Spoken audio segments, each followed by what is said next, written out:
সিলেটে আশঙ্কাজনক হারে বাড়ছে মাদকাসক্ত পথশিশুর সংখ্যা, অন্ধকারে তাদের ভবিষ্যৎ। বিস্তারিত দেখুন প্রতিবেদনে। সিলেট নগরীর রেলওয়ে স্টেশন, কিন ব্রিজ, বন্দরবাজার এবং কদমতলী বাস টার্মিনাল এলাকায় গেলেই চোখে পড়ে একদল ছিন্নমূল শিশু, যাদের বয়স 7 থেকে 15 বছরের মধ্যে। তবে তাদের হাতে এখন আর কোনো খাবারের প্যাকেট বা খেলনা নয়, বরং দেখা যায় পলিথিনে মুড়ানো আঠা বা ড্যান্ডি কিংবা জ্বলন্ত বিড়ি সিগারেট। সিলেটে ইদানিং আশঙ্কাজনক হারে মাদকাসক্ত পথশিশুদের সংখ্যা, যা জনমনে গভীর উদ্বেগের সৃষ্টি করছে। নেশার মরণ কামড়, ড্যান্ডি থেকে মরণঘাতী মাদক। অনুসন্ধানে দেখা গেছে পথশিশুদের অধিকাংশ প্রথমেই ড্যান্ডি নামক জুতো মেরামতের আঠার নেশায় আসক্ত হয়। সস্তা এবং সহজে পাওয়া যায় বলে এটিই তাদের প্রথম পছন্দ। তবে সময়ের সাথে সাথে তারা আরও ভয়ঙ্কর মাদক, যেমন ইয়াবা, গাঁজা এবং ইনজেকশনের মাধ্যমে নেওয়া নেশাদ্রব্যের দিকে ঝুঁকছে। নাম প্রকাশে অনিচ্ছুক 12 বছর বয়সী এক পথশিশু জানায়, পেটে ক্ষুধা থাকলে থাকতে পারি না, কিন্তু এই আঠার গন্ধ না নিলে মাথা ঠিক থাকে না।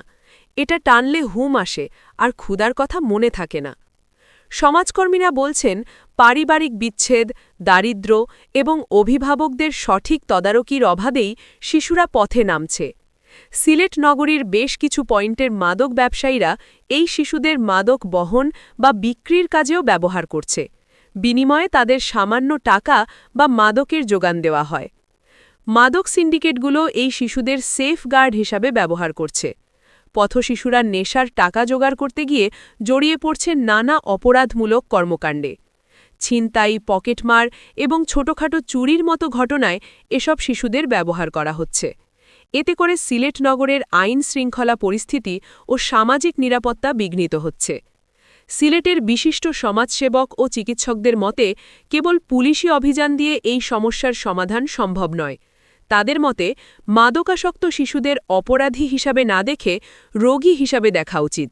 তাদের জন্য বিশেষায়িত পুনর্বাসন কেন্দ্র এবং শিক্ষার ব্যবস্থা করা জরুরি, নয়তো এই বিশাল একটি অংশ সমাজের জন্য বোঝা হয়ে দাঁড়াবে। সিলেট মেট্রোপলিটন পুলিশের পক্ষ থেকে জানানো হয়েছে, মাদকের বিরুদ্ধে তাদের জিরো টলারেন্স নীতি বজায় রয়েছে। শিশুদের ব্যবহার করে যারা মাদক ব্যবসা করছে, তাদের চিহ্নিত করার কাজ চলছে। তবে শিশুদের স্থায়ীভাবে সুস্থ জীবনে ফিরাতে সরকারি এবং বেসরকারি সংস্থার সমন্বিত উদ্যোগ প্রয়োজন। আপনি কি এই নিউজটির সাথে কোনো বিশেষ ছবি জেনারেট করতে চান, নাকি এর কোনো নির্দিষ্ট অংশ আরও বিস্তারিত করব?